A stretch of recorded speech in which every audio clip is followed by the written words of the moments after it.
For today's video ay gagawa tayo ng styro character. At syempre, styro character yan, kaya gagamitan natin ng pinaka-pattern. Alam nyo naman, hindi ako marunong mag-drawing, kaya diniskartehan ko na lang. At yan nga, naisip kong diskarte, yung mag-drawing na may pattern. Hello mga boss!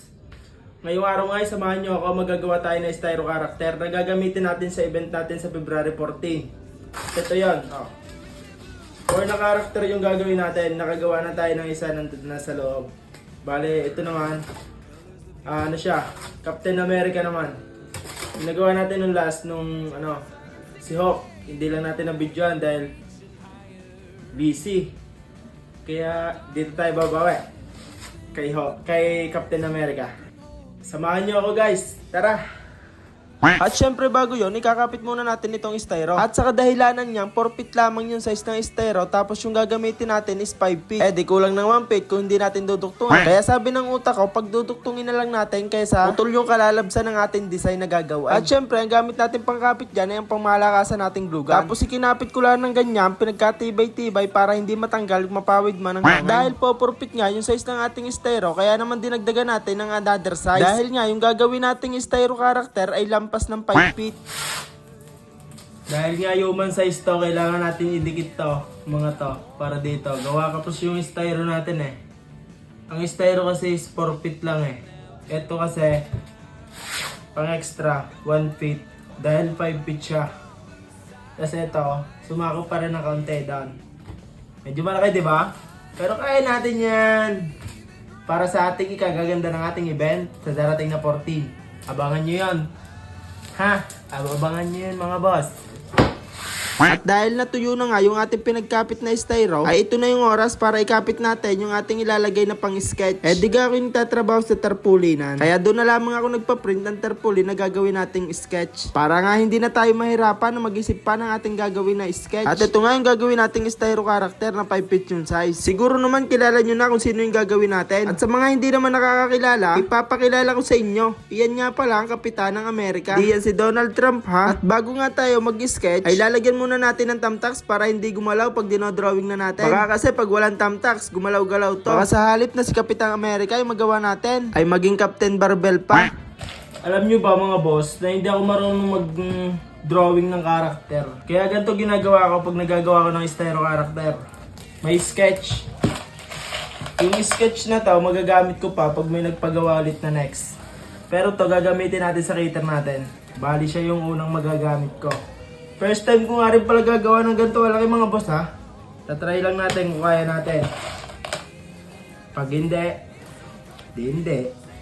di kaya eh. Gawin natin. Pag hindi kaya, hindi pinipilit yan. Diba mga boss? Lalagyan ko ng ng thumbtacks para hindi gumalaw. At nung na-fix na nga natin yung sketch natin gagawin, ay sinimulan ko na yung pagdodrawing. So, drawingan na natin mga boss. Tayo. Medyo mahirap lang pero tiyaga lang.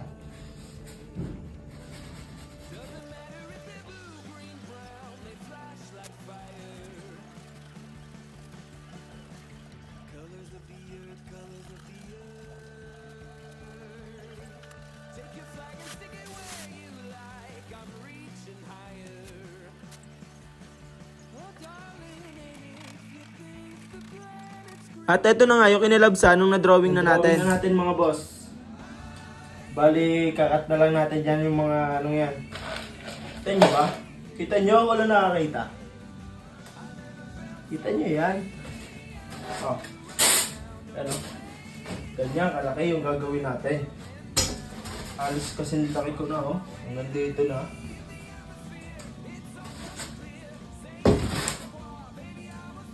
Simulan na natin i-cut.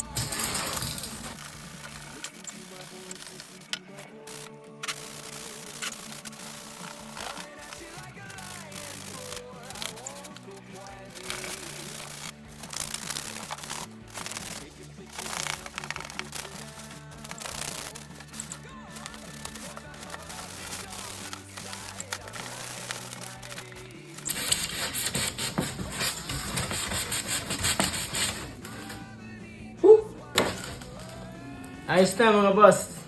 Harap na natin. Ito na